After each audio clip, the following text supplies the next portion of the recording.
मुख्यमंत्री श्री देवेंद्रजी फडणवीस यांच्या नेतृत्वाखाली महायुती सरकारचा कर्जमाफीचा ऐतिहासिक निर्णय, शेतकऱ्यांना दिलासा आणि शेतीला बळ.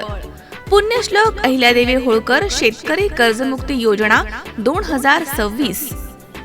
36,585 कोटींची तरतूद, सुमारे 56 लाख शेतकऱ्यांना लाभ. पीक कर्जधारक शेतकऱ्यांना 2 लाखांपर्यंत कर्जमाफी आणि 48,000 कोटींचे वीज बिल माफ. कोणते कर्ज आणि कर्जदार पात्र असतील तर 1 एप्रिल 2019 ते 31 मार्च 2025 या दरम्यान घेतलेले अल्प मुदतीचे पीक कर्ज आणि 30 सप्टेंबर 2025 पर्यंतची थकबाकी विचारात सहकारी, राष्ट्रीयकृत, ग्रामीण आणि खासगी बँकांचे पीक कर्ज समाविष्ट. किती शेतकऱ्यांना फायदा होईल तर 55 ते 56 लाख शेतकरी लाभार्थी. जमीन धारणेची कसलीही मर्यादा नाही. राज्यभरामधील लाखो कुटुंबांना आर्थिक दिलासा.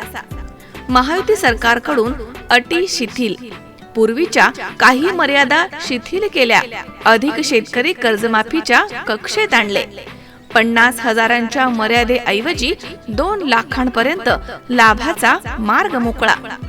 शेतकऱ्यांचे थकीत वीज बिल माफ.